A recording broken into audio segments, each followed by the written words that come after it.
ꯅꯨꯡꯁꯤꯕꯒꯤ ꯑꯃꯗꯤ ꯊꯧꯖꯥꯜꯒꯤ ꯍꯧꯔꯛꯐꯝ ꯑꯣꯏꯔꯤꯕ ꯑꯩꯈꯣꯏꯒꯤ ꯀꯟꯕꯤꯕ ꯃꯄꯨ ꯄ꯭ꯔꯚꯨ ꯖꯤꯁꯨ ꯈ꯭ꯔꯤꯁꯇꯒꯤ ꯃꯤꯡꯗ ꯏꯆꯤꯜ ꯏꯅꯥꯎꯁꯤꯡ ꯑꯃꯁꯨꯡ ꯑꯣꯖꯥꯁꯤꯡꯕꯨ ꯑꯩꯍꯥꯛꯅ ꯈꯨꯔꯨꯝꯖꯔꯤ꯫ ꯉꯁꯤ ꯑꯃꯨꯛ ꯏꯁꯣꯔꯒꯤ ꯋꯥꯍꯩ ꯍꯥꯏꯗꯣꯛꯆꯕꯒꯤ ꯇꯥꯟꯖꯥ ꯏꯕꯨꯡꯉꯣ ꯃꯍꯥꯛꯅ ꯄꯤꯅꯕꯤꯔꯦ꯫ ꯃꯁꯤꯒꯤꯗꯃꯛꯇ ꯏꯁꯣꯔꯕꯨ ꯌꯥꯝꯅ ꯊꯥꯒꯠꯆꯕꯅꯤ ꯑꯃꯁꯨꯡ ꯍꯔꯥꯎꯕ ꯐꯣꯡꯗꯣꯛꯆꯕꯅꯤ꯫ ꯏꯁꯣꯔꯒꯤ ꯋꯥꯍꯩ ꯄꯥꯊꯣꯛꯆꯒꯦ, ꯇꯥꯃꯤꯟꯅꯁꯤ꯫ ꯃꯐꯝ ꯑꯅꯤꯗꯒꯤ ꯇꯥꯅꯅꯕ ꯊꯧꯔꯥꯡ ꯇꯧꯁꯤ꯫ ꯑꯍꯥꯟꯕꯗ ꯃꯥꯊꯤ ꯄꯟꯗꯨꯞ 9 ꯄꯗ 34ꯗꯒꯤ ꯏꯁꯣꯔꯒꯤ ꯋꯥꯍꯩ ꯇꯥꯃꯤꯟꯅꯁꯤ꯫ ꯑꯗꯨꯗꯒꯤ ꯌꯦꯡꯉꯨ, ꯁꯍꯔ ꯄꯨꯝꯅꯃꯛ ꯑꯗꯨꯗ ꯖꯤꯁꯨꯕꯨ ꯎꯅꯅꯕ ꯊꯣꯛꯂꯛꯂꯦ ꯑꯃꯁꯨꯡ ꯃꯈꯣꯏꯅ ꯏꯕꯨꯡꯉꯣꯕꯨ ꯎꯔꯕ ꯃꯇꯝꯗ ꯃꯈꯣꯏꯒꯤ ꯂꯝꯗꯒꯤ ꯂꯦꯡꯊꯣꯛꯄꯤꯅꯕ ꯍꯥꯏꯖꯔꯦ꯫ ꯃꯊꯪꯗ ꯌꯣꯍꯥꯟ ꯄꯟꯗꯨꯞ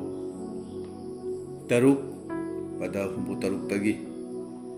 ꯏꯁꯣꯔꯒꯤ ꯋꯥꯍꯩ ꯇꯥꯁꯤ꯫ ꯑꯁꯤꯗꯒꯤꯗꯤ ꯏꯕꯨꯡꯉꯣꯒꯤ ꯁꯦꯕꯣꯛ ꯑꯌꯥꯝꯕꯅ ꯍꯟꯈ꯭ꯔꯦ ꯑꯃꯁꯨꯡ ꯏꯕꯨꯡꯉꯣꯒ ꯑꯃꯨꯛ ꯆꯠꯃꯤꯟꯅꯈꯤꯗ꯭ꯔꯦ꯫ ꯇꯥꯃꯤꯟꯅꯈ꯭ꯔꯕ ꯁꯥꯁꯇ꯭ꯔꯒꯤ ꯋꯥꯍꯩ ꯑꯁꯤ ꯏꯕꯨꯡꯉꯣ ꯃꯍꯥꯛꯅ ꯅꯍꯧꯅꯅ ꯕꯣꯔ ꯄꯤꯅꯕꯤꯕ ꯑꯣꯏꯁꯅꯨ꯫ ꯑꯥꯃꯦꯟ꯫ ꯉꯁꯤꯒꯤ ꯅꯨꯃꯤꯠ ꯑꯁꯤꯗ ꯑꯩꯍꯥꯛꯀꯤ ꯁꯥꯔꯃꯣꯟ ꯑꯁꯤꯒꯤꯗꯃꯛꯇ ꯊꯝꯖꯔꯤꯕ ꯍꯤꯔꯝ ꯑꯗꯨꯗꯤ ꯃꯤꯁꯤꯡꯅ ꯖꯤꯁꯨꯒꯤ ꯃꯇꯨꯡ ꯏꯟꯕ ꯀꯔꯤꯒꯤ ꯊꯥꯗꯣꯛꯂꯤꯕꯅꯣ? ꯄ꯭ꯔꯥꯔꯊꯅꯥ ꯇꯧꯖꯒꯦ꯫ ꯁꯔꯒꯗ ꯂꯩꯕ ꯏꯄꯥ, ꯉꯁꯤ ꯅꯨꯃꯤꯠ ꯑꯁꯤꯗ ꯅꯆꯥꯅ ꯏꯕꯨꯡꯉꯣ ꯅꯍꯥꯛꯀꯤ ꯋꯥꯍꯩ ꯃꯔꯨ ꯑꯣꯏꯅ ꯑꯩꯍꯥꯛꯅ ꯊꯝꯖꯔꯤꯕ ꯍꯤꯔꯝ ꯃꯤꯁꯤꯡꯅ ꯖꯤꯁꯨꯒꯤ ꯃꯇꯨꯡ ꯏꯟꯕ ꯀꯔꯤꯒꯤ ꯊꯥꯗꯣꯛꯂꯤꯕꯅꯣ ꯍꯥꯏꯔꯤꯕ ꯍꯤꯔꯝ ꯑꯁꯤꯗ ꯏꯕꯨꯡꯉꯣ ꯅꯍꯥꯛꯀꯤ ꯋꯥꯍꯩ ꯍꯥꯏꯗꯣꯛꯆꯒꯦ ꯍꯥꯏꯅ ꯊꯧꯔꯥꯡ ꯇꯧꯖꯔꯤꯕꯁꯦ ꯄ꯭ꯔꯚꯨ ꯅꯍꯥꯛꯅ ꯄꯥꯡꯕꯤꯌꯨ꯫ ꯏꯕꯨꯡꯉꯣ ꯅꯍꯥꯛꯀꯤ ꯊꯋꯥꯏ ꯑꯁꯦꯡꯕꯅ ꯁꯣꯛꯄꯤꯌꯨ꯫ ꯑꯍꯤꯡꯕ ꯋꯥꯍꯩ, ꯑꯍꯤꯡꯕ ꯁꯥꯔꯃꯣꯟ ꯏꯕꯨꯡꯉꯣ ꯅꯍꯥꯛꯅ ꯑꯣꯏꯍꯟꯕꯤꯌꯨ꯫ ꯍꯥꯏꯗꯣꯛꯆꯒꯗꯕ ꯅꯆꯥ ꯑꯩꯍꯥꯛꯄꯨꯁꯨ ꯏꯕꯨꯡꯉꯣ ꯅꯍꯥꯛꯅ ꯄꯥꯡꯒꯜ, ꯊꯧꯅꯥ, ꯂꯧꯁꯤꯡ ꯏꯕꯨꯡꯉꯣ ꯅꯍꯥꯛꯅ ꯄꯤꯅꯕꯤꯌꯨ꯫ ꯑꯩꯍꯥꯛꯀꯤ ꯈꯣꯟꯖꯦꯜ ꯏꯕꯨꯡꯉꯣ ꯅꯍꯥꯛꯅ ꯁꯤꯖꯤꯟꯅꯕꯤꯌꯨ꯫ ꯄ꯭ꯔꯚꯨ ꯖꯤꯁꯨꯒꯤ ꯃꯤꯡꯗ ꯅꯤꯖꯔꯤꯕꯅꯤ꯫ ꯑꯥꯃꯦꯟ꯫ ꯃꯤꯁꯤꯡꯅ ꯖꯤꯁꯨꯒꯤ ꯃꯇꯨꯡ ꯏꯟꯕꯁꯤ ꯀꯔꯤꯒꯤ ꯊꯥꯗꯣꯛꯂꯤꯕꯅꯣ? ꯏꯆꯤꯜ ꯏꯅꯥꯎꯁꯥ, ꯑꯩꯈꯣꯏꯅ ꯈꯪꯏ ꯃꯤ ꯈꯔ ꯑꯃꯗꯤ ꯖꯤꯁꯨꯕꯨ ꯊꯥꯖꯗꯨꯅ ꯃꯥꯒꯤ ꯃꯇꯨꯡ ꯀꯟꯅ ꯏꯟꯅꯔꯤ, ꯑꯗꯨꯒ ꯈꯔ ꯑꯃꯅ ꯖꯤꯁꯨꯒꯤ ꯃꯇꯨꯡ ꯏꯟꯕꯁꯦ ꯊꯥꯗꯣꯛꯂꯝꯗꯨꯅ ꯌꯥꯝꯅ ꯊꯨꯅ ꯇꯥꯏꯕꯪꯄꯥꯟꯂꯣꯝꯗ ꯍꯟꯅꯔꯤ꯫ ꯉꯁꯤ ꯑꯩꯅ ꯐꯣꯡꯗꯣꯛꯆꯅꯤꯡꯕꯗꯤ ꯃꯁꯤꯒꯤ ꯃꯔꯝꯁꯤ ꯀꯔꯤꯒꯤꯅꯣ?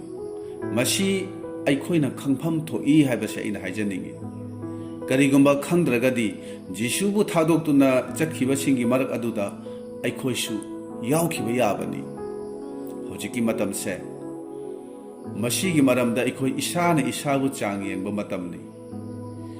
ꯖꯤꯁꯨꯕꯨ ꯊꯥꯖꯕꯗ ꯈꯣꯡꯐꯝ ꯆꯦꯠꯀꯗꯕ ꯑꯃꯁꯨꯡ ꯃꯉꯣꯟꯗ ꯍꯦꯟꯅ ꯅꯛꯁꯤꯟꯒꯗꯕ ꯃꯇꯝꯅꯤ꯫ ꯖꯤꯁꯨꯗꯒꯤ ꯂꯥꯞꯊꯣꯛꯈꯤꯗꯨꯅ ꯕꯦꯛꯁ꯭ꯂꯥꯏꯠ ꯑꯣꯏꯈꯤꯗꯅꯕ ꯑꯩꯈꯣই ꯍꯧꯖꯤꯛꯀꯤ ꯃꯇꯝ ꯑꯁꯦ ꯌꯥꯝꯅ ꯀꯟꯅ ꯍꯣꯠꯅꯕ ꯃꯇꯝꯅꯤ꯫ ꯑꯇꯣꯞꯄ ꯃꯤꯁꯤꯡꯅ ꯖꯤꯁꯨꯒꯤ ꯃꯇꯨꯡ ꯏꯟꯕ ꯊꯥꯗꯣꯛꯇꯨꯅ ꯕꯦꯛꯁ꯭ꯂꯥꯏꯠ ꯑꯣꯏꯕꯒꯤ ꯃꯔꯝꯁꯦ ꯑꯩꯈꯣꯏꯅ ꯁꯦꯡꯅ ꯈꯪꯂꯕꯗꯤ ꯑꯩꯈꯣꯏꯒꯤ ꯊꯥꯖꯕꯁꯦ ꯍꯦꯟꯅ ꯆꯦꯠꯁꯤꯟꯒꯅꯤ ꯍꯥꯏꯅ ꯑꯩꯅ ꯊꯥꯖꯕ ꯊꯝꯃꯤ꯫ ꯑꯗꯨꯒ ꯊꯋꯥꯏꯕꯨ ꯁꯣꯟꯊꯍꯟꯕ ꯌꯥꯕ ꯄꯥꯞꯀꯤ ꯂꯝꯕꯤꯗ ꯑꯃꯨꯛ ꯍꯟꯅ ꯆꯠꯂꯣꯏ ꯍꯥꯏꯅ ꯑꯩꯈꯣꯏꯅ ꯋꯥꯔꯦꯞ ꯂꯧꯕ ꯉꯝꯒꯅꯤ ꯍꯥꯏꯕꯁꯦ ꯑꯩꯅ ꯑꯁꯨꯝꯅ ꯈꯟꯖꯕꯅꯤ꯫ ꯑꯗꯨꯅ ꯃꯤꯁꯤꯡꯅ ꯖꯤꯁꯨꯒꯤ ꯃꯇꯨꯡ ꯏꯟꯕꯒꯤ ꯃꯑꯣꯡ ꯑꯁꯦ ꯈꯪꯅꯅꯕ ꯑꯩꯈꯣই ꯃꯥꯊꯤ ꯄꯟꯗꯨꯞ 9ꯁꯤ ꯌꯦꯡꯁꯤ꯫ ꯃꯁꯤꯒꯤ ꯄꯟꯗꯨꯞ ꯑꯄꯨꯝꯕꯁꯤꯃ ꯁꯝꯂꯞꯅ ꯆꯥꯎꯔꯥꯛꯅ ꯌꯦꯡꯃꯤꯟꯅꯁꯤ꯫ ꯃꯥꯊꯤ ꯄꯟꯗꯨꯞ 9ꯁꯤꯗ ꯖꯤꯁꯨꯅ ꯑꯉꯛꯄ ꯊꯕꯛ ꯃꯌꯥꯝ ꯑꯃ ꯇꯧꯏ꯫ ꯖꯤꯁꯨꯅ ꯆꯤꯡꯊꯛꯇꯒꯤ ꯀꯨꯝꯊꯔꯛꯂꯒ ꯄꯗ ꯑꯍꯥꯟꯕ ꯑꯁꯤꯗꯗꯤ ꯃꯤꯌꯥꯝ ꯑꯃꯅ ꯃꯥꯒꯤ ꯃꯇꯨꯡ ꯏꯟꯕ ꯎꯏ, ꯑꯗꯨꯕꯨ ꯑꯔꯣꯏꯕ ꯄꯗ 34 ꯑꯁꯤꯗꯗꯤ ꯃꯤꯌꯥꯝ ꯑꯃꯅ ꯃꯈꯣꯏꯒꯤ ꯂꯝꯗꯨ ꯊꯥꯗꯣꯛꯇꯨꯅ ꯖꯤꯁꯨꯕꯨ ꯆꯠꯈꯤꯅꯕ ꯍꯥꯏꯖꯕꯁꯦ ꯑꯩꯈꯣꯏꯅ ꯎꯕ ꯐꯪꯕꯅꯤ꯫ ꯃꯁꯤꯒꯤ ꯃꯔꯝꯁꯤ ꯀꯔꯤꯅꯣ?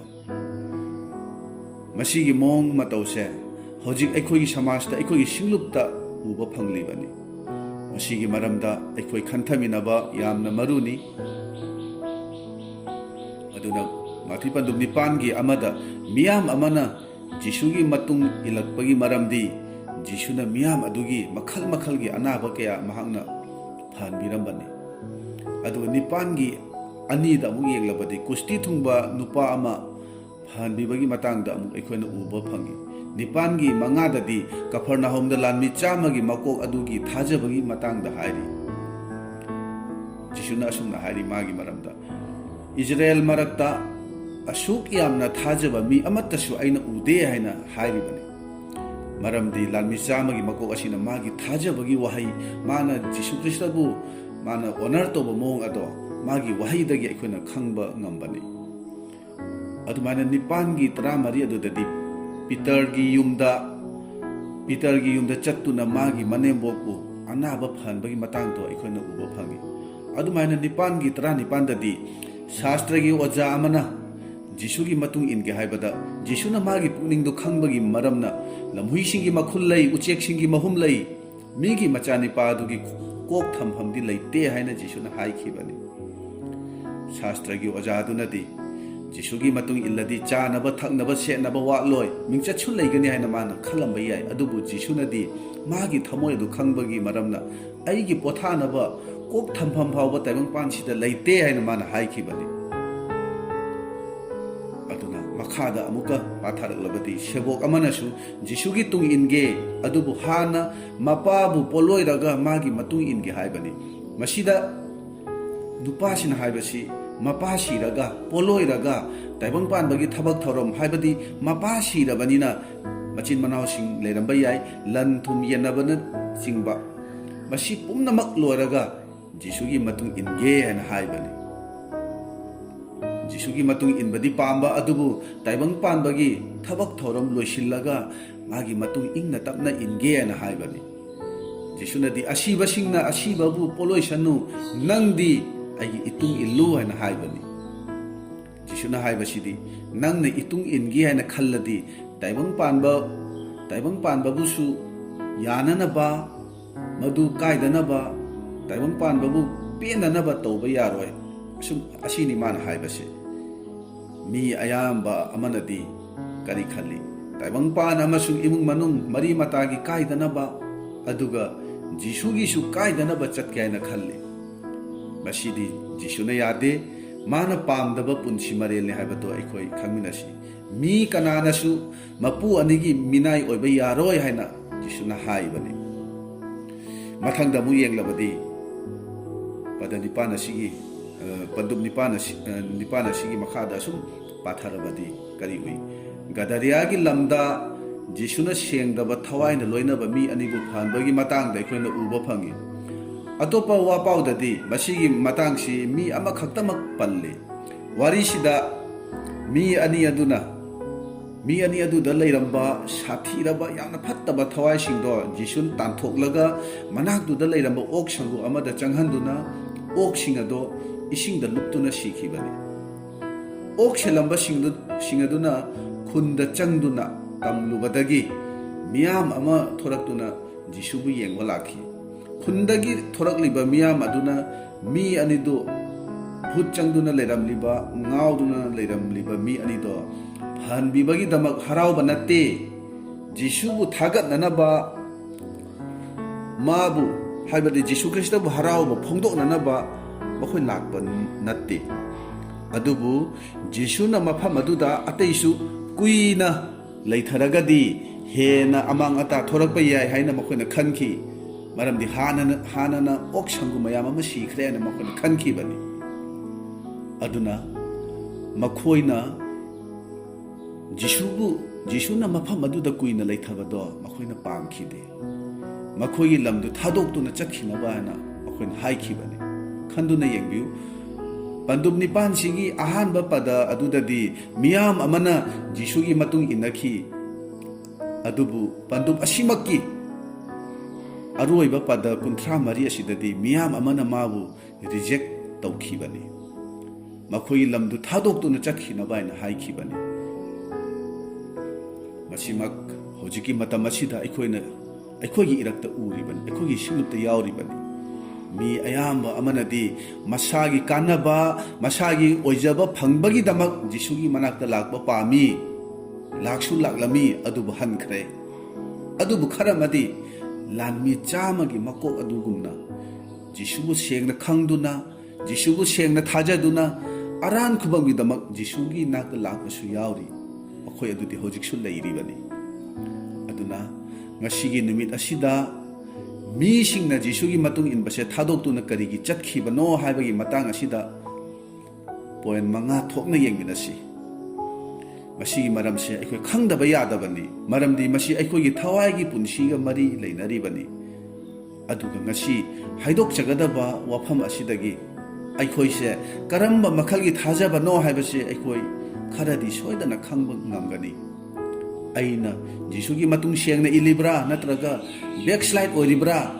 wakhal nadi Christian amani haina khanjaraga thabak nadi dharma chendabagi lambida Christian natabagumna chatlibra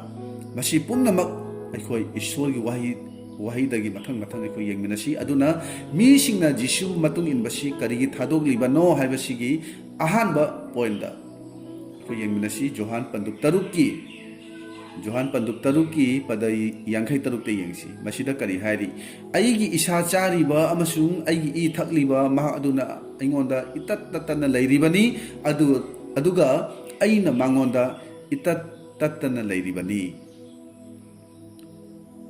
ikona khangi Jisuna Johan panduk taruk asida nauna sebok oirakpa magi matung ilagliba jihudi kharaga wari sanabase aikoina ui wari adugi matang adudi madu talgi matang dani Jisuna ai hingnaba tal aduni ai mak hingbagi achapot aduni hana hairi ariba walep nabada mausina tal pijaraga chakhiba singa dudi charaga sikhre adubu aigi isa chariba singa dudi kaidau ngaidasu siraroi aduna aigi isa chariba amasu I thakliba maha aduna aingonda itat tatana lei haina hairi maduda nauna thajaduna matung ilakliba sebok sing aduna taimang panbagi oiba wakhalda khanba hawi migi hakchang amasung migi ibu karamna chagani karamna thakani masidi aikoi jihudi singi waili ya thangna yadaba wafam ne na makoi hainaki nauna थाजारपसिंगसु मसीगी वफमसे हेक पारुरबदि अथेमबदा तादुना खुदी थीखिबा याबनि अदुबु matang asida Jisuna haibasidi thawaina hingbagi achapot ki maram asida ni man haibasi thawai oiba punsigi jinjakti mahakni hana haibani Jisugi hakchang bu chaba haibadi Jisubu thamoina loshinba asidi lomba naidana hingba phangani an haibani asengba achumba punsida ishorgi wahaigi matung inna ishorgi nungsibada hingani an haibani adubu khangdaba jihudi singadunadi magi matung illiba singaduna wafam se yaningkhide masi aruba wafamni mina induna ngakna chatpa ngamloi asumna makhoina hainaki Jisuna sandokna sengna phajana taklabasu makhoina khangba ngamkhidabani masigi matungdadi sebok tarani thoi adu nattana sebok ayambana mabu thadokhi amuk hanna Jisuga chatminakhidre karigino magi matung ilamliba sebok singaduna miyam aduna Jisubu thadoktuna chakhibase masi karigino aduna masigi mata masida Jisuna magi sebok tarani thoi aduda su hangki nakhoi su aibu thadoktuna chathokningbra maduda Peter na hai aikhoina kanada chatkadagi ibungo dadi loma naitaba hingbagi wa lei haina Peter na hai khibani Peter na Jisubu sengna khangbagi maramna magi punchigi aroba matam phawba Jisugi damak hingki cross ta mathak makha othoktuna mak sikhibani cross ta mathak makha onthoe haga pangtinga makse 시키버니 진이나오 싱다 하자니거디 와파마세 타자버기 마땅더니 미싱아도나 지수부 타독도나 짝히버기 마람디 마코이나 지수기 땀비바 와팜도 마코이나 로신바 ngam다바 캉바 ngam다바 마코이 아빵바 와칼 아두기 마람 아두나니 Jishuna hariba wafamsing ado matung illiba Jihudi sebokshing aduna khangba ngamkhide Ishorgi aruba Ishorgi atuppa wahising ado miyam sing aduna khangdabagi maramna Jisubu thadokduna chatkibani mi sing aduna makhoina khanjariba makhoigi apamba mawong aduda Jisugi matung inba pami Kudamoina akhona taba pamba sidi huran ganu jinthi ganu ngakpiu thaujanbiu asising asini thawai romda chakhatpa leitaba sangom ta charaga asum leibagi phibamda singlupta leiba sidi masi awabagi masakni aduna khangbada luraba wafam singdo tamirakanu masini akhona haribasi chatpa ngamloidaba ngakpa ngamloidaba singlupi chatnabi mayamado tamirakanu haiba Ashigumba makhalgi thajaba ichilina kaya ikhogi irakta hojiksu yauribani aigi wakhal lawsingi matung inna aigi oiriba phibam asigi matung inna aigi apamba matung inna Jisugi matung inge haina khanbagi wani aina khalliba mawong asida tamge chatge masida hingjage masigi wangmada aina khangba ngamloidaba chatpa ngamloidaba mawongda tambibada yadaba ayambana ꯑꯩꯈꯣꯏꯒꯤ ꯁꯤꯡꯂꯨꯞꯁꯤꯡ ꯑꯁꯤꯗ ꯂꯩꯔꯤꯕꯅꯤ ꯃꯔꯝ ꯑꯁꯤꯅ ꯖꯤꯁꯨꯒꯤ ꯃꯇꯨꯡ ꯏꯜꯂꯛꯂꯤꯕꯁꯤꯡ ꯑꯗꯨꯅ ꯖꯤꯁꯨꯅ ꯃꯥꯒꯤ ꯍꯛꯆꯥꯡ ꯆꯥꯕ ꯑꯃꯁꯨꯡ ꯃꯥꯒꯤ ꯏ ꯊꯛꯄꯒꯤ ꯃꯇꯥꯡꯗ ꯇꯝꯕꯤꯔꯛꯄꯁꯤꯗ ꯃꯈꯣꯏꯅ ꯈꯪꯕ ꯉꯝꯗꯦ ꯃꯔꯝꯁꯤꯅ ꯃꯈꯣꯏꯅ ꯈꯨꯗꯤ ꯊꯤꯗꯨꯅ ꯖꯤꯁꯨꯕꯨ ꯊꯥꯗꯣꯛꯇꯨꯅ ꯆꯠꯈꯤ ꯑꯗꯨꯅ ꯑꯩꯅ ꯍꯥꯏꯖꯅꯤꯡꯕꯗꯤ ꯅꯍꯥꯛꯅ ꯖꯤꯁꯨꯒꯤ ꯃꯇꯨꯡ ꯏꯟꯒꯦ ꯍꯥꯏꯅ ꯈꯜꯂꯕꯗꯤ ꯅꯍꯥꯛꯀꯤ ꯑꯣꯏꯕ ꯋꯥꯈꯜ ꯅꯍꯥꯛꯀꯤ ꯑꯣꯏꯕ ꯂꯧꯁꯤꯡ nahaki oba panggal apumba Jisugi khuyada kathok jagadabani Prabhu nahak na takpiyu tambiyu nangi matung inda hingjage chachage haina haijagadabani wari amada hanubi ama leirammi magi yenba amasu leirammi mana khalli magi yenba aduna khonglaba matungda numit thogi nongali haina adubu mi singna di madu natene Nangi yenbasina khongdrabasu numiti asum thorai hariba wafamsi hanubiduna yaningkhide adubu nongmadi magi yenbadu shire khongaktre adubu numiti asum thorai nong ngalagi madudata hanubiduna khangai o aigi yenbasina khongdrasu nong nganboire mina nangai haibasidi achumbani na haina maduda ashengba achumbadu mana khangkhibani Magi yenbaduna shidri phawbadi achumbado hanubi aduna lawsinba ngamkhidabani aduna singlupta ichilinaw kharadi aina khalliba aina khangjabasina masina achumbani haina asum khanba lei aduna singlupta aruba wafam kya tambirakpa matamda ishorgi oiba athupa waising ase takpirakpa matamda Singlupi maru oiba channa pathap tambirakpa matamdadi makhoi lawsinba ngamde makhoi khudi thi Jisubu thadokduna chatkhiba yawi aduga amuk hanna Jisuga chatminnaba makhoi ngamdabani aduna Jisugi matung inbasidi aigi ni haina khallaga chauthok chaningai oraba pumnamak thadoklaga surrender tawraga matung indragadi singlupta awabagi masak oi haibase aina haijaningbani anisubada Jisugi matung inbase mi sina thadokpagi maramdi maral sirakani khanbada kibagini aibu maral aigi iral sirakani aigi iral adu phongdorakani aranba tahangani haibagi akibasini aduna Johan Pandup ahumgi pada kun amasung kun mathoya sida isurgi wahayasi yengminasi Maramdi fattaba tauba mi khudingna mangal adubu tukatchei aduga mahaki thabaki maral phongdokkani haiduna mangalgi manakta lakte toigumasung achumba tawriba maha aduna mahaki thabak ado ishorda tawribani haina phongdokna naba mangal adugi manakta lai masida ikhona ubo phangbase masida fattaba amambagi thabak tawbasingna mangalbu pamde hairi mangalgi nakta lakte hairi mangal haibadi Jisu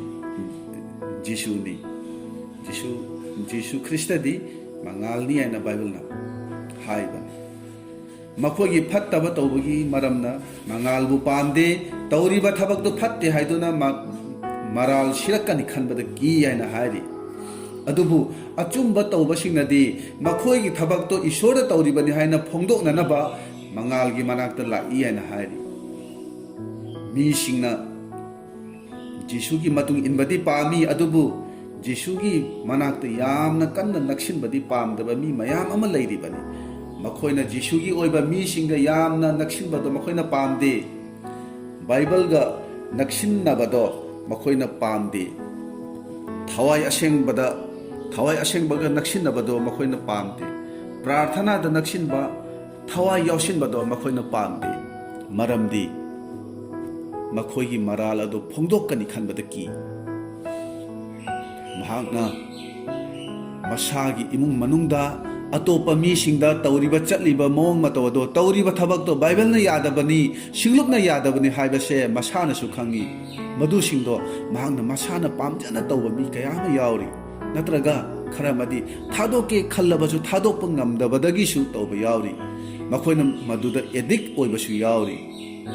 ꯍꯥꯏꯔꯤꯕ ꯃꯤꯁꯤꯡ ꯑꯁꯤꯅ ꯁꯤꯡꯂꯨꯞꯁꯨ ꯊꯥꯗꯣꯛꯄ ꯄꯥꯝꯗꯦ ꯑꯗꯨꯒ ꯂꯣꯟꯅ ꯇꯧꯔꯤꯕ ꯄꯥꯞꯀꯤ ꯊꯕꯛ ꯑꯗꯨꯁꯨ ꯃꯈꯣꯏꯅ ꯑꯁꯨꯝ ꯇꯧꯕ ꯄꯥꯝꯃꯤ ꯃꯤꯁꯤꯡꯕꯨ ꯈꯪꯍꯟꯗꯅ ꯁꯤꯡꯂꯨꯞꯄꯨ ꯈꯪꯍꯟꯗꯅ ꯂꯣꯟꯅ ꯊꯨꯞꯅ ꯑꯁꯨꯝ ꯃꯈꯣꯏꯒꯤ ꯄꯥꯞꯀꯤ ꯊꯕꯛꯁꯤꯡ ꯑꯗꯣ ꯇꯧꯕ ꯄꯥꯝꯃꯤ ꯑꯗꯨꯕꯨ ꯃꯥꯒꯤ ꯐꯠꯇꯕ ꯊꯕꯛꯁꯤꯡ ꯑꯗꯣ ꯃꯇꯝ ꯀꯨꯏꯅ ꯊꯨꯞꯇꯨꯅ ꯊꯝꯕ ꯉꯝꯂꯔꯣꯏ ꯃꯁꯤ ꯈꯪꯉꯛꯄ ꯃꯇꯝ ꯑꯗꯨꯗꯗꯤ ꯃꯔꯥꯜ ꯁꯤꯔꯛꯀꯅꯤ ꯃꯁꯤ ꯈꯟꯗꯨꯅ ꯄꯨꯛꯅꯤꯡꯗ ꯑꯀꯤꯕ ꯄꯨꯛꯅꯤꯡꯗ ꯏꯀꯥꯏꯕ ꯃꯈꯣꯏꯅ ꯄꯣꯛꯄ ꯍꯧꯔꯛꯑꯦ ꯑꯗꯨꯅ ꯃꯇꯝ ꯑꯗꯨꯗꯗꯤ ꯖꯤꯁꯨꯕꯨ ꯊꯥꯗꯣꯛꯂꯒꯦ ꯍꯥꯏꯅ ꯃꯈꯣꯏꯅ ꯈꯜꯂꯛꯏ ꯍꯥꯏꯔꯤꯕ ꯑꯁꯤꯒꯨꯝꯕ ꯑꯃꯝꯕꯒꯤ ꯐꯠꯇꯕꯒꯤ ꯊꯕꯛ ꯇꯧꯔꯤꯕ ꯃꯤꯁꯤꯡꯒꯤ ꯃꯔꯛꯇ ꯑꯩꯍꯥꯛ ꯑꯁꯦ ꯌꯥꯎꯔꯤꯕ꯭ꯔꯥ ꯍꯥꯏꯕꯁꯦ ꯃꯁꯤ ꯑꯩꯈꯣই ꯑꯃꯨꯛꯇꯪ ꯃꯨꯟꯅ ꯈꯟꯊꯃꯤꯟꯅꯁꯤ ꯑꯍꯨꯝꯁꯨꯕꯗ ꯏꯁꯥꯒꯤ ꯑꯣꯏꯖꯕ ꯑꯃꯁꯨꯡ ꯃꯥꯡꯖꯕꯒꯤ ꯃꯇꯥꯡꯗ ꯈꯜꯂꯒ ꯖꯤꯁꯨꯒꯤ ꯃꯇꯨꯡ ꯏꯟꯕꯁꯤꯡꯅ ꯃꯥꯕꯨ ꯊꯥꯗꯣꯛꯏ ꯃꯥꯊꯤ ꯄꯟꯗꯨꯞ 17ꯒꯤ 13ꯗꯒꯤ 22 ꯐꯥꯎꯕꯁꯤꯗ ꯑꯩꯈꯣꯏꯅ ꯌꯦꯡꯂꯕꯗꯤ ꯏꯅꯥꯛ ꯈꯨꯟꯕ ꯅꯨꯄꯥ ꯑꯃꯒ ꯖꯤꯁꯨꯒ ꯎꯅꯗꯨꯅ ꯂꯣꯝꯕ ꯅꯥꯏꯗꯕ ꯍꯤꯡꯕꯒꯤ ꯃꯇꯥꯡꯗ ꯋꯥꯔꯤ ꯁꯥꯟꯅꯕ ꯑꯩꯈꯣꯏꯅ ꯎꯕ ꯐꯪꯏ ꯅꯨꯄꯥꯁꯤꯅ ꯖꯤꯁꯨꯗ ꯂꯥꯛꯂꯒ ꯒꯨꯔꯨ ꯂꯣꯝꯕ ꯅꯥꯏꯗꯕ ꯍꯤꯡꯕ ꯀꯔꯝꯅ ꯐꯪꯒꯅꯤ ꯃꯁꯤꯒꯤꯗꯃꯛ ꯀꯔꯝꯕ ꯑꯐꯕ ꯊꯕꯛ ꯇꯧꯒꯗꯒꯦ ꯍꯥꯏꯅ ꯃꯍꯥꯛꯅ ꯍꯪꯈꯤ ꯅꯨꯄꯥꯁꯤꯅ ꯈꯟꯕꯗꯤ ꯃꯍꯥꯛꯇꯤ ꯑꯐꯕ ꯊꯕꯛ ꯃꯌꯥꯝ ꯑꯃ ꯇꯧꯕꯅꯤꯅ ꯖꯤꯁꯨꯅ ꯌꯥꯕꯤꯒꯅꯤ ꯑꯩꯒꯤꯗꯤ ꯀꯥꯟꯅꯕꯅꯤ ꯑꯗꯨꯒ ꯑꯐꯕ ꯊꯕꯛꯅ ꯂꯣꯝꯕ ꯅꯥꯏꯗꯕ ꯍꯤꯡꯕ ꯐꯪꯒꯅꯤ ꯍꯥꯏꯅ ꯃꯍꯥꯛꯅ ꯈꯟꯖꯕꯅꯤ ꯍꯧꯖꯤꯛꯀꯤ ꯃꯇꯝ ꯑꯁꯤꯗꯗꯤ ꯑꯐꯕ ꯊꯕꯛ ꯇꯧꯔꯒ ꯏꯁꯣꯔꯅ ꯌꯥꯕꯤꯒꯅꯤ ꯈꯟꯕ ꯃꯤ ꯃꯌꯥꯝ ꯑꯃ ꯍꯧꯖꯤꯛꯇꯤ ꯂꯩꯔꯦ ꯈꯨꯗꯝ ꯑꯣꯏꯅ ꯍꯧꯖꯤꯛꯀꯤ ꯃꯇꯝ ꯑꯁꯤꯗ ꯀꯣꯔꯣꯅꯥꯒꯤ ꯃꯇꯝ ꯑꯁꯤꯗꯗꯤ ꯃꯤꯒꯤ ꯃꯇꯦꯡ ꯄꯥꯡꯕ ꯃꯤ ꯃꯌꯥꯝ ꯑꯃ ꯊꯣꯔꯛꯂꯕꯅꯤ ꯈꯔ ꯑꯃꯗꯤ ꯊꯃꯣꯏ ꯁꯦꯡꯅ ꯏꯁꯣꯔꯒꯤ ꯑꯅꯤꯡꯕ ꯃꯇꯨꯡ ꯏꯟꯅ ꯄꯥꯡꯂꯤ ꯑꯗꯨꯕꯨ ꯈꯔ ꯑꯃꯗꯤ ꯃꯤꯡꯆꯠꯀꯤꯗꯃꯛ ꯈꯜꯂꯒ ꯃꯗꯨꯒꯤꯗꯃꯛ ꯐꯣꯇꯣ ꯊꯥꯡꯒꯠꯂꯒ ꯁꯣꯁꯤꯌꯦꯜ ꯃꯤꯗꯤꯌꯥꯗ ꯃꯤꯡꯆꯠ ꯇꯥꯟꯅꯕꯁꯨ ꯌꯥꯎꯔꯤ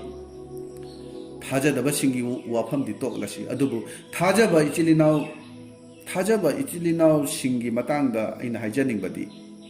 ꯑꯐꯕ ꯊꯕꯛ ꯇꯧꯕꯗꯤ ꯐꯩ ꯑꯗꯨꯕꯨ ꯑꯐꯕꯊꯕꯛ ꯑꯗꯨꯗ ꯖꯤꯁꯨ ꯌꯥꯎꯗ꯭ꯔꯕꯗꯤ ꯄꯨꯝꯅꯃꯛ ꯑꯔꯦꯝꯕꯅꯤ ꯖꯤꯁꯨꯒꯤ ꯑꯣꯏꯕ ꯄꯨꯛꯅꯤꯡ ꯋꯥꯈꯜꯒ ꯂꯣꯏꯅꯅ ꯑꯩꯈꯣꯏ ꯇꯧꯕ ꯇꯥꯏ ꯍꯥꯏꯕꯁꯦ ꯑꯩꯅ ꯍꯥꯏꯖꯅꯤꯡꯕꯅꯤ ꯃꯤꯅ ꯈꯪꯕꯤꯅꯕ ꯃꯤꯅ ꯎꯕꯤꯅꯕ ꯇꯧꯕꯗꯨꯗꯤ ꯑꯔꯦꯝꯕꯅꯤ ꯖꯤꯁꯨꯅ ꯄꯥꯝꯗꯦ ꯃꯗꯨꯗꯤ ꯐꯔꯤꯁꯤꯒ ꯆꯞ ꯃꯥꯟꯅꯔꯦ ꯏꯅꯥꯛ ꯈꯨꯟꯕ ꯅꯨꯄꯥ ꯑꯁꯤꯅꯁꯨ ꯀꯔꯝꯕ ꯑꯐꯕ ꯊꯕꯛ ꯇꯧꯒꯗꯒꯦ ꯍꯥꯏꯅ ꯍꯪꯈꯤ ꯃꯔꯝꯗꯤ ꯃꯍꯥꯛ ꯃꯤꯁꯤꯡꯕꯨ ꯃꯇꯦꯡ ꯄꯥꯡꯕ ꯉꯝꯕ ꯄꯤꯖ ꯄꯤꯊꯛ ꯇꯧꯕ ꯉꯝꯕ ꯃꯤꯅꯤ ꯖꯤꯁꯨꯅꯗꯤ ꯑꯩꯉꯣꯟꯗ ꯑꯐꯕ ꯊꯕꯛ ꯀꯔꯤꯅꯣ ꯍꯥꯏꯅ ꯍꯪꯂꯤꯕ ꯀꯔꯤꯒꯤꯅꯣ ꯑꯐꯕꯗꯤ ꯏꯁꯣꯔ ꯈꯛꯇꯅꯤ ꯍꯥꯏꯅ ꯍꯥꯏꯈꯤ ꯏꯁꯣꯔ ꯅꯠꯇꯅ ꯑꯐꯕ ꯀꯅꯥꯁꯨ ꯂꯩꯇꯦ ꯍꯥꯏꯅ ꯖꯤꯁꯨꯅ ꯍꯥꯏꯈꯤꯕꯅꯤ ꯅꯪꯅ ꯍꯤꯡꯕ ꯑꯗꯨꯗ ꯆꯪꯅꯤꯡꯂꯕꯗꯤ ꯌꯥꯊꯪꯁꯤꯡ ꯑꯗꯨ ꯉꯥꯛꯎ ꯍꯥꯏꯅ ꯍꯥꯏꯈꯤ ꯅꯨꯄꯥꯗꯨꯅ ꯀꯔꯝꯕꯅꯣ ꯍꯪꯕꯗ ꯖꯤꯁꯨꯅ ꯃꯤ ꯍꯥꯠꯐꯔꯣꯏ ꯍꯨꯔꯥꯟꯐꯔꯣꯏ ꯑꯔꯥꯟꯕ ꯁꯥꯈꯤ ꯄꯤꯐꯔꯣꯏ ꯅꯄꯥ ꯅꯃꯥꯕꯨ ꯏꯀꯥꯏ ꯈꯨꯝꯅꯧ ꯃꯁꯤ ꯇꯥꯕꯗ ꯅꯨꯄꯥꯗꯨꯅ ꯍꯔꯥꯎꯅ ꯌꯥꯊꯪꯁꯤꯡ ꯑꯗꯨꯗꯤ ꯑꯩꯅ ꯑꯉꯥꯡ ꯑꯣꯏꯔꯤꯉꯩꯗꯒꯤ ꯉꯥꯛꯆꯔꯛꯏ ꯍꯥꯏꯅ ꯈꯨꯝꯃꯤ ꯅꯨꯄꯥꯗꯨꯅꯗꯤ ꯈꯜꯂꯝꯕ ꯌꯥꯏ ꯑꯩ ꯁꯣꯏꯗꯅ ꯂꯣꯝꯕ ꯅꯥꯏꯗꯕ ꯍꯤꯡꯕ ꯐꯪꯂꯅꯤ ꯍꯥꯏꯅ मान हराउना अमुका जिशुदा हंगजै अइना अतै करी वाली बगे गुरु अइना अतै करी वाली बगे हन मान हंगखिबनी मदुदा जिशुना हाय नंगना मपुंग फाबा ओइनिंगलबदि चलो नंगी लैजबा मखै जोंथोक्तुना लाइरबसिंगदा पिनौ अदुगा इतुंग इंजरो राव हैना हाइखिबनी मदु ताबदा नहादु वाना चथोखरे मरमदि महक मरल यामना लैबा महक यामना इना खुंबा मी अमा ओइबगिनी महकना करी खल्लगा जिशुदा लाखिबनो जिशुना इबु याबिगनी इकाई खुंनबिगनी लोमा नाइदबा हिंगबदो जिशुना माउंदा पीबीगनी खल्लगा लाखिबनी अदुबु महक निंगबा काइखि तसेंगबदी इना खुंबा नुपा से मागी मांगजबा अमसुंग तोंगजबसी येंगबनी अखोइनसु जिशुगी मतुंग इनबदा मांगजबा अमसुंग कानबसे करम्बदनो हाइबसी येंगबा यावरिबनी असंबा अमसुंग हक्चांग कोंबा मदुगी लंबी अदो कदोमदनो मसी येंगबा मयामी मयाम अम अखोइगी इरक्तसु यावरिबनी शास्त्रगी ओजा अमसुंग फरिसी सिंगदसु मखोइगी अराइबा लंबीदो खल्लगा मखोइना चटखिबनी जिशुना मखोइगा थेंगनबा खुदिंगदा मखोइगी फत्तबदो पुथोक्तुना ngangi नखोइदी जुरालबु फिजुमदा चुमथोकलगा उत्पु जोटपा मितांगबा लमजिंगबा सा हाइना असुम हाइना चैखिबनी माथि पंदु कुनहुंदोइगी कुनहुंदोइदा ngasi थाजबसिंगी मरक्ता मी खरदी मखोइगी कानागदबा लैरदी हराउना जिशुगी मतुंग इनगनी करिगुंबा मांगजगदबा ओइरदी जिशुबु अथापदगी अरापदगी बाय बाय तौरगा निंगहनरगा चटखिबा कयामा अखोइ इरक्ता यावरिबनी इना खुनबा नुपासिनसु जिशुना अफबा थबकी मरमदा पौताक पिरक्कनी हाइना खनकी मदु ngakलदी जिशुना हिंगबा फंगनी हाइना हाइरक्कनी मसी खल्लगा हराउना जिशुगी नाकता लाकपनी अदुना करम्बा अफबा थबक तौगदगे हाइदुना जिशुदा हंकी जिशुना अफबा थबकी मरमदा याथंग सिंगदो हाइरक्पदा मागी कानबा ओइना खनकी अदुबु अरोइबदा मागी लंथुमदु योंथोकलगा लाइरबसिंगदा पिनौ हाइना हाइबा अदुददी मागी मांगजबनी हाइना खनकी मागी कानगदबा मागी ओइजगदबदु खल्लगा लोम्बा नाइदना हिंगबसे करमना फंगनी हाइना जिशुदा हंगबा लाखिबनी मांगजगदौबा उबा मतम अदुददी मथवाय वाना जिशुबु थादोक्तुना चटखि अदुना मीसिंगना जिशुगी मतुंग इनबसे कानाबा अमसुंग मांगजगदबा अदुगी मतुंग इना वारेब लौबा मयाम अमई अखोइ इरक्ता यावरी अदुगुमा मी अदुदी इकुई कुइदना जिशुबु थादोक्लमदुना चटखिगनी अखोना खंगी संगोम काप अमदा हयिंग अमा तारबदी संगोम अदो संगोम काप अदुमा अखोइ हैदोखिनी अदुबु घीदा हाइबदी अखोइगी लोकल मेड युमदा साजब घी असिदा हयिंग तारबदी घी अदो हुंदोकलोय हयिंग अदु ओइना कोथोकलगा हुंदोखिनी मरमदी संगोमदगिदी घी न ममल यामना वांगबा हेली अखोइगी इरक्तसु मांगजगदौबा ओइरबदी जिशुबु हुंदोखिनी अदुमा मी अखोइ ओइरिबरा हाइबसे अखोइ खंथमिनसी अदुना ओइजबा अमसुंग मांगजबा येंगलगा जिशुगी मतुंग इनबगी मतांग असिदा वारेप लौरिबा मीसिंगना जिशुगी मतुंग इनबसे थादोक्तुना चटखिगनी मरीसुबदा मीसिंगना जिशुगी मतुंग इनबा थादोक्पगी मरम अमदी रोमियो पंदुप 13 की पदा 13 अमसुंग 19 दा अखोइ येंगसी रोमियो पंदुप 13 की 13 अमसुंग 19 दा इसोगी वाही तासी अमसुंग इचिलिनाउसा अइना नखोइबु निजरी नखोइना तमख्रबा वापाव अदुगी ओना तैनाना तोखाई तोखाई ताहनबा अमसुंग खुदी थियनबा मखोइ अदुबु मसक खंगु अदुगा मखोइ अदुदगी तोंगालु मरमदी अदुगुंबा मीसिंग अदुदी अइखोइगी प्रभु ख्रिस्टगी मनाय नत्ते अदुबु मखोइ मक्की मपुक्कीनी अदुगा मखोइगी थुमना अमसुंग फजना ngangbा अदुना मिचमसिंगी पुकनिंगबु लौनम तौबनी मसीदा ताकपसे येंगबी मी खरदी जिशुगी मिंगदा सुमना थौगल तौरी मदुदी मखोइदा बाइबलगी मतुंग इन तंबीबदु यावदे अदुबु तोखाई ताहनबा मीगी सिंगलुप थुगाइबा मीबु खुदी थियनबा असिगुबा मोंगदा मखोइना तंबीरी मखोइगी निंगबा ꯃꯈꯣꯏꯒꯤ ꯑꯄꯥꯝꯕ ꯃꯇꯨꯡ ꯏꯟꯅ ꯇꯝꯕꯤꯔꯤ ꯑꯁꯨꯝꯅ ꯇꯧꯕꯗ ꯑꯁꯨꯝꯅ ꯆꯠꯄꯗ ꯀꯔꯤꯁꯨ ꯀꯥꯏꯗꯦ ꯄꯨꯝꯅꯃꯛ ꯏꯁꯣꯔꯅ ꯎꯔꯤꯕꯅꯤ ꯌꯥꯔꯤꯕꯅꯤ ꯑꯁꯨꯝꯅ ꯍꯥꯏꯗꯨꯅ ꯏꯆꯝ ꯆꯝꯕ ꯃꯦꯝꯕꯔ ꯑꯃꯅꯁꯨ ꯁꯥꯀ꯭ꯔꯥꯃꯦꯟ ꯄꯥꯡꯊꯣꯛꯍꯟꯕ ꯕꯞꯇꯥꯏꯖ ꯄ꯭ꯔꯚꯨꯒꯤ ꯆꯈꯥꯡ ꯐꯥꯎꯕ ꯄꯥꯡꯊꯣꯛꯍꯟꯕ ꯌꯥꯎꯔꯤ ꯁꯤꯡꯂꯨꯞꯀꯤ ꯃꯤꯐꯝꯅ ꯌꯥꯕꯤꯕ ꯊꯥꯎ ꯅꯣꯏꯕꯤꯕ ꯑꯗꯨꯒꯨꯝꯕ ꯑꯣꯔꯗꯦꯟ ꯃꯤꯅꯤꯁꯇꯔ ꯃꯁꯛ ꯈꯪꯗꯕ ꯑꯁꯤꯒꯨꯝꯕ ꯂꯥꯟꯅ ꯇꯝꯕꯤꯗꯨꯅ ꯃꯤꯆꯝꯁꯤꯡꯕꯨ ꯏꯆꯝ ꯆꯝꯕ ꯃꯤꯁꯤꯡꯕꯨ ꯃꯈꯣꯏꯅ ꯂꯧꯅꯝ ꯇꯧꯔꯤꯕꯅꯤ ꯑꯩꯈꯣꯏ ꯄꯨꯝꯅꯃꯛ ꯏꯁꯣꯔꯒꯤ ꯃꯆꯥꯅꯤ ꯆꯞ ꯃꯥꯟꯅꯩ ꯍꯥꯏꯗꯨꯅ ꯏꯁꯣꯔꯒꯤ ꯋꯥꯍꯩꯒꯤ ꯋꯥꯡꯃꯗ ꯃꯈꯣꯏꯅ ꯇꯥꯛꯄꯤꯔꯤ ꯇꯝꯕꯤꯔꯤ ꯄꯣꯜꯅ ꯀꯔꯤ ꯍꯥꯏ ꯃꯈꯣꯏꯁꯤꯡ ꯑꯗꯨꯗꯒꯤ ꯇꯣꯉꯥꯜꯂꯨ ꯍꯥꯏꯅ ꯍꯥꯏꯕꯅꯤ ꯃꯈꯣꯏ ꯑꯗꯨꯗꯤ ꯃꯈꯣꯏꯒꯤ ꯃꯄꯨꯛꯀꯤꯗꯃꯛꯇ ꯁꯦꯜ ꯇꯥꯟꯅꯅꯕ ꯕꯤꯖꯤꯅꯦꯁꯀꯤꯗꯃꯛꯇ ꯂꯥꯛꯄꯅꯤ ꯍꯥꯏꯔꯤ ꯃꯈꯣꯏꯗꯣ ꯄ꯭ꯔꯚꯨ ꯖꯤꯁꯨꯒꯤꯗꯃꯛ ꯅꯠꯇꯦ ꯃꯈꯣꯏꯒꯤ ꯆꯤꯔꯣꯟ ꯇꯧꯕ ꯋꯥꯉꯥꯡꯗꯨꯅ ꯃꯤꯆꯝꯁꯤꯡꯒꯤ ꯄꯨꯛꯅꯤꯡꯕꯨ ꯂꯧꯅꯝ ꯇꯧꯕꯅꯤ ꯍꯥꯏꯅ ꯍꯥꯏꯔꯤ ꯃꯈꯣꯏꯒꯤ ꯋꯥꯍꯩ ꯈꯨꯗꯤꯡꯗꯗꯤ ꯖꯤꯁꯨ ꯌꯥꯎꯔꯤ ꯃꯈꯣꯏꯒꯤ ꯋꯥꯍꯩ ꯈꯨꯗꯤꯡꯗ ꯖꯤꯁꯨ ꯌꯥꯎꯒꯅꯤ ꯖꯤꯁꯨꯕꯨ ꯊꯥꯒꯠꯀꯅꯤ ꯑꯥꯃꯦꯟ ꯍꯥꯂꯦꯂꯨꯌꯥ ꯄ꯭ꯔꯦꯖ ꯗ ꯂꯣꯔꯗ ꯌꯥꯝ ꯇꯣꯏꯅ ꯍꯥꯏꯒꯅꯤ ꯑꯗꯨꯕꯨ ꯃꯗꯨꯗ ꯑꯅꯥꯕ ꯐꯕꯒꯤ ꯇꯥꯏꯕꯪ ꯄꯥꯟꯕꯒꯤ ꯕꯣꯔ ꯐꯪꯕꯒꯤ ꯑꯁꯤꯒꯨꯝꯕ ꯉꯥꯛꯇ ꯃꯈꯣꯏꯅ ꯇꯝꯕꯤꯒꯅꯤ ꯑꯗꯨꯕు ꯈꯪꯕ ꯌꯥꯕꯗꯤ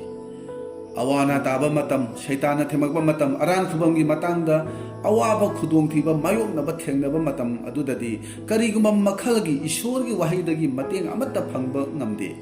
ꯑꯗꯨꯒ ꯄꯨꯝꯅꯃꯛ ꯃꯤꯅꯝꯕꯗꯤ ꯅꯝꯊꯥꯛꯅꯤ ꯈꯜꯂꯒ ꯖꯤꯁꯨꯗꯒꯤ ꯑꯗꯨꯒꯨꯝꯕ ꯃꯤꯁꯤꯡ ꯑꯗꯨ ꯂꯥꯞꯊꯣꯛꯈꯤ ꯑꯗꯨꯅ ꯃꯤ ꯈꯔꯗꯤ ꯏꯁꯣꯔꯒꯤ ꯂꯩꯕꯥꯛꯄꯨ ꯁꯦꯝꯒꯠꯄꯒꯤ ꯃꯍꯨꯠꯇ ꯍꯦꯟꯅ ꯑꯗꯨꯝ ꯊꯨꯒꯥꯏꯅꯕ ꯀꯟꯅ ꯍꯣꯠꯅꯔꯤꯕꯅꯤ ꯑꯗꯨꯅ ꯑꯊꯦꯝꯕꯗ ꯇꯥꯗꯨꯅ ꯃꯤꯁꯤꯡꯅ ꯖꯤꯁꯨꯕꯨ ꯊꯥꯗꯣꯛꯇꯨꯅ ꯆꯠꯈꯤꯕꯅꯤ ꯖꯤꯁꯨꯕꯨ ꯊꯥꯖꯔꯗꯤ ꯃꯗꯨ ꯐꯪꯒꯅꯤ ꯃꯗꯨ ꯑꯣꯏꯒꯅꯤ ꯏꯅꯥꯛ ꯈꯨꯟꯒꯅꯤ ꯍꯥꯏꯗꯨꯅ ꯅꯨꯡꯉꯥꯏꯕꯒꯤ ꯑꯁꯥ ꯉꯥꯛꯇ ꯇꯝꯕꯤꯔꯤꯕꯗꯣ ꯃꯗꯨ ꯑꯔꯥꯟꯕ ꯇꯝꯕꯤꯕꯅꯤ ꯃꯁꯤ ꯑꯩꯈꯣꯏ ꯈꯪꯁꯤ ꯑꯗꯨꯕꯨ ꯖꯤꯁꯨꯕꯨ ꯊꯥꯖꯔꯗꯤ ꯑꯋꯥ ꯑꯅꯥ ꯀꯌꯥ ꯑꯃ ꯑꯩꯈꯣꯏ ꯊꯦꯡꯅꯒꯅꯤ ꯄꯣꯜꯅ ꯑꯋꯥ ꯑꯅꯥꯒ ꯂꯣꯏꯅꯅ ꯑꯩꯈꯣꯏꯅ ꯏꯁꯣꯔꯒꯤ ꯂꯩꯕꯥꯛꯇ ꯆꯪꯕ ꯇꯥꯔꯦ ꯍꯥꯏꯅ ꯇꯝꯕꯤꯕꯅꯤ ꯄꯥꯈꯣꯟ ꯆꯠꯄꯁꯤꯡꯒꯤ ꯊꯕꯛ ꯄꯟꯗꯨꯞ 14:12 ꯑꯋꯥꯕꯗꯤ ꯊꯦꯡꯅꯒꯅꯤ ꯑꯗꯨꯕꯨ ꯖꯤꯁꯨꯒꯤꯗꯃꯛ ꯃꯥꯌꯣꯛꯅꯔꯕꯗꯤ ꯁꯤꯕ ꯐꯥꯎꯕ ꯊꯥꯖꯕ ꯌꯥꯕ ꯑꯣꯏꯔꯕꯗꯤ ꯂꯣꯝꯕ ꯅꯥꯏꯗꯕ ꯍꯤꯡꯕꯗꯤ ꯁꯣꯏꯗꯅ ꯐꯪꯒꯅꯤ ꯍꯥꯏꯕꯁꯦ ꯑꯩꯈꯣই ꯈꯪꯃꯤꯟꯅꯁꯤ ꯑꯔꯣꯏꯕꯗ ꯅꯝꯕꯔ 5ꯗ ꯃꯤꯁꯤꯡꯅ ꯖꯤꯁꯨꯕꯨ ꯊꯥꯗꯣꯛꯇꯨꯅ ꯆꯠꯈꯤꯕꯒꯤ ꯃꯔꯝꯗꯤ ꯔꯣꯃꯤꯌꯣ ꯄꯟꯗꯨꯞ 2ꯒꯤ ꯄꯗ 24ꯗ ꯌꯦꯡꯁꯤ ꯑꯁꯤꯗ ꯁꯨꯝꯅ ꯍꯥꯏꯔꯤ ꯃꯔꯝꯗꯤ ꯏꯈꯤꯕ ꯑꯁꯤꯒꯨꯝꯕꯅꯤ ꯅꯈꯣꯏꯒꯤ ꯃꯔꯝꯅ ꯑꯇꯣꯞꯄ ꯖꯥꯠꯁꯤꯡꯒꯤ ꯃꯔꯛꯇ ꯏꯁꯣꯔꯒꯤ ꯃꯤꯡꯕꯨ ꯊꯤꯅ ꯉꯥꯡꯏ ꯅꯈꯣꯏꯒꯤ ꯃꯔꯛꯇ ꯑꯇꯣꯞꯄ ꯖꯥꯠꯁꯤꯡꯒꯤ ꯃꯔꯛꯇ ꯏꯁꯣꯔꯒꯤ ꯃꯤꯡꯕꯨ ꯊꯤꯅ ꯉꯥꯡꯏ ꯃꯁꯤꯗ ꯄꯣꯜꯅ ꯍꯥꯏꯕꯁꯦ ꯑꯩꯈꯣꯏꯗꯅꯤ ꯁꯤꯡꯂꯨꯞꯄꯨꯅꯤ ꯑꯩꯈꯣꯏꯒꯤ ꯏꯔꯛꯇ ꯑꯁꯤꯒꯨꯝꯕ ꯃꯤ ꯌꯥꯎꯔꯤꯕꯅꯤ ꯃꯗꯨꯗꯤ ꯃꯈꯣꯏꯒꯤ ꯈ꯭ꯔꯤꯁꯇꯥꯟ ꯄꯨꯟꯁꯤ ꯃꯔꯦꯜ ꯑꯗꯨꯒꯤ ꯃꯔꯝꯅ ꯑꯇꯣꯞꯄꯁꯤꯡꯅ ꯈꯨꯗꯤ ꯊꯤ ꯍꯥꯏꯔꯤ ꯑꯩꯈꯣꯏ ꯀꯔꯝꯕ ꯃꯈꯜꯒꯤ ꯈ꯭ꯔꯤꯁꯇꯥꯟ ꯄꯨꯟꯁꯤꯗ ꯍꯤꯡꯂꯤꯕꯒꯦ ꯑꯩꯈꯣꯏꯒꯤ ꯆꯤꯟꯒ ꯈꯨꯠꯀ ꯃꯥꯟꯅꯔꯤꯕ꯭ꯔꯥ ꯃꯁꯤ ꯌꯥꯝꯅ ꯃꯔꯨꯑꯣꯏꯕ ꯋꯥꯐꯝꯅꯤ ꯅꯧꯅ ꯊꯥꯖꯔꯛꯄꯁꯤꯡꯒꯤꯗꯃꯛ ꯑꯃꯁꯨꯡ ꯑꯇꯣꯞꯄ ꯖꯥꯠꯁꯤꯡꯒꯤꯗꯃꯛ ꯈꯨꯗꯤ ꯊꯤꯐꯝ ꯑꯣꯏꯔꯤꯕ꯭ꯔꯥ ꯃꯤ ꯑꯌꯥꯝꯕꯅꯗꯤ ꯈ꯭ꯔꯤꯁꯇꯥꯟꯁꯤꯡꯕꯨ ꯎꯔꯒ ꯄꯥꯝꯗꯕ ꯅꯨꯡꯁꯤꯗꯕ ꯌꯦꯡꯅꯤꯡꯗꯕ ꯄꯣꯛꯄ ꯃꯤ ꯃꯌꯥꯝ ꯑꯃ ꯑꯩꯈꯣꯏꯒꯤ ꯏꯔꯛꯇ ꯂꯩꯔꯤꯕꯅꯤ ꯃꯈꯣꯏꯅ ꯈ꯭ꯔꯤꯁꯇꯥꯟ ꯍꯥꯏꯕꯁꯦ ꯐꯩ ꯑꯁꯦꯡꯕ ꯑꯆꯨꯝꯕ ꯆꯠꯄ ꯌꯥꯝꯅ ꯐꯖꯕ ꯙꯔꯃꯅꯤ ꯖꯤꯁꯨꯗꯤ ꯐꯩ ꯍꯥꯏꯕꯁꯦ ꯃꯈꯣꯏꯅ ꯈꯪꯏ ꯑꯗꯨꯕꯨ ꯑꯩꯈꯣꯏꯒꯤ ꯏꯔꯛꯇ ꯊꯥꯖꯕꯅꯤ ꯍꯥꯏꯅ ꯂꯩꯔꯤꯕ ꯈ꯭ꯔꯤꯁꯇꯥꯟꯅꯤ ꯍꯥꯏꯅ ꯂꯩꯔꯤꯕ ꯏꯆꯤꯜ ꯏꯅꯥꯎ ꯈꯔꯗꯤ ꯑꯇꯣꯞꯄꯁꯤꯡꯅ ꯇꯧꯕ ꯊꯕꯛ ꯊꯧꯔꯝ ꯐꯠꯇꯕ ꯂꯤꯆꯠ ꯈꯨꯗꯤꯡꯃꯛ ꯇꯧꯏ ꯁꯃꯥꯖꯅ ꯌꯥꯗꯕ ꯑꯥꯏꯟꯅ ꯌꯥꯗꯕ ꯊꯕꯛꯁꯤꯡ ꯑꯗꯨꯗ ꯃꯈꯣꯏ ꯊꯋꯥꯏ ꯌꯥꯎꯏ ꯃꯗꯨꯗ ꯃꯈꯣꯏ ꯆꯦꯟꯅꯔꯤ ꯑꯗꯨꯒ ꯑꯇꯣꯞꯄ ꯙꯔꯃꯒꯤ ꯂꯥꯏ ꯇꯤꯟꯒꯤ ꯊꯕꯛꯇ ꯆꯥꯕ ꯊꯛꯄꯗ ꯌꯥꯎꯔꯤ ꯑꯗꯨꯅ ꯑꯩꯈꯣꯏꯒꯤ ꯏꯔꯛꯇ ꯁꯦꯡꯅ ꯂꯩꯖꯕ ꯏꯆꯤꯜ ꯏꯅꯥꯎꯁꯤꯡꯗ ꯑꯗꯨꯒꯨꯝꯕ ꯑꯇꯣꯞꯄꯁꯤꯡ ꯑꯗꯨꯅ ꯀꯔꯤ ꯍꯥꯏꯔꯤ ꯅꯪꯗꯤ ꯀꯔꯤꯒꯤ ꯑꯩꯈꯣꯏꯒꯤ ꯏꯔꯛꯇ ꯌꯥꯎꯗ꯭ꯔꯤꯅꯣ ꯑꯩꯈꯣꯏꯒ ꯂꯣꯏꯅꯅ ꯀꯔꯤꯒꯤ ꯆꯥꯃꯤꯟꯅꯗꯦ ꯊꯛꯃꯤꯟꯅꯗꯦ ꯍꯥꯏꯗꯨꯅ ꯌꯥꯅꯤꯡꯗꯕ ꯅꯨꯡꯉꯥꯏꯇꯕ ꯃꯑꯣꯡꯗ ꯃꯈꯣꯏꯅ ꯉꯥꯡꯕ ꯁꯛꯄ ꯌꯥꯎꯔꯤꯕꯅꯤ ꯃꯁꯤꯒꯤ ꯃꯔꯝꯅ ꯃꯤꯁꯤꯡꯅ ꯖꯤꯁꯨꯒꯤ ꯃꯇꯨꯡ ꯏꯅꯤꯡꯗꯕ ꯌꯥꯎꯏ ꯑꯁꯨꯝꯅ ꯑꯩꯈꯣꯏꯒꯤ ꯂꯤꯆꯠ ꯑꯃꯁꯨꯡ ꯄꯨꯟꯁꯤ ꯃꯔꯦꯜꯒꯤ ꯃꯔꯝꯅ ꯑꯇꯣꯞꯄꯁꯤꯡꯅ ꯖꯤꯁꯨꯒꯤ ꯅꯥꯛꯇ ꯂꯥꯛꯄꯁꯦ ꯄꯥꯝꯗꯦ ꯃꯁꯤꯒꯤ ꯗꯥꯏꯇꯁꯦ ꯑꯩꯈꯣꯏꯅꯤ ꯍꯥꯏꯕꯁꯦ ꯃꯁꯤ ꯑꯩꯈꯣꯏ ꯁꯦꯡꯅ ꯈꯪꯕ ꯐꯩ ꯑꯗꯨꯅ ꯑꯩꯈꯣꯏꯒꯤ ꯀꯩꯔꯣꯏ ꯂꯩꯀꯥꯏꯗ imung manungda marup mapangda aikhoina karamna Christian punsi hingli haibasida afaba sakhi aikoi piba ngamnana bhonasi aikhoigi imungda jisuna ningthoina pali haibase aikhoigi wahi khudingda aikhoigi thabak khudingda mase aikoi uthoksi mi singna aikhoigi nungda ishor lei haibase masi khangsanu jisudi aikhoigi ishorni aikhoigi pap kopiba ishorni haina khanba khak natana jisudi aigi ishorni aigi ni haibase khanchi aigi pap kokpi naba awaba khangduna sibibani aigi damak hingat pibani aigi kanbiba mapuni haibase sengna khangduna magi matung insi haibase aina haijani aduna ngasi numida sida haijakraba maram mangakha point mangakha ahanbada mi singna wakhal tadaba khangdaba amasung masagi aningba matung inna tamba amasung khangba pambadagi maduda chatpa pambadagi misingna jisubu thadokhi ani subadadi maral phongdokkani kibadagi jisubu thadogi ahum subadadi mangjaba amasung tongjaba yenglaga Christian oibagi maramna jisubu thadokhi mari subada aranba tambiba singi athemba launam langda tabagi maramna misingna jisubu thadokhi manga subadadi aikhoibu uraga Christian oriba aikhoibu uraga khudi thibagi maramna misingna jisubu thadoktuna chakhibani masigi maram manga si aina haibagi maramdi masigi point manga sigi manungda amadadi aise yauri bra haina aikoi khanthaminasi aisibu migi khudi thifam oiribra aisu jisubu thadok namduna backslide oikiba yabra masi aikoi khanthaminasi aduna ngasigi message asibu tabiriba aikoi irakta isilinau kharadi thajabada soidana chesin hangadra haibase aina isilinau singda isorda aina asa thamjaribani khanduna yangbi mathi pandub nipangi amadadi miyam amana jisugi matung inarakhi adubu pandub asimaki aroiba pada kunthra mari adudade miyam amana jisubu tanthokhi aisu asumna tawribra haibase khantharasi karigumba aisu asumna tawri haina khallagadi natraga point manga sigi manungda point ama anidi aigi punchiga chanai haina khallagadi aigi lamchat ka chanai haina khallagadi madu ngasi mak hojik mak thadokna na bai ko khonasi aduga sengna jisubu aigi damakta ni habse khanduna magi matung se aikoi insi Peterna jisuda pikiba paukhumda prabhu aikoina kanada chatkani hariba paukhuma se aikoina su pirasi lomba naidaba hingbagi wafamdi ibungoda lei atei kanada su leite haibase haidokpa ngamnanaba aikoi kanna honarasi maramdi mina dharma chenba phangnanaba pukningna thajei aran khumam phangnanaba machinna haidokchei shastrana hairi ibugobu thajaba mi khudingbu ikai halloi maramdi jisugi ming kaujaba mi khudingbu kanbigani Romeo pandu taragi pada tara amasu tara marthoida aduna awa anana thallaba taibang pan phattaba athe mana nongmagi hengat lakliba taibang pan mafam asida aikhoina hingliba punchi marel amasung aikhoigi thajabagi mawong asina nongmadi aikhoisu jisugi matung inbase thadok lamduna chatkhiba yabra haibase masida aikoi munna khanthaminarasi Ishor na koy mayam gi mathakta bor pinabiba orasanu amen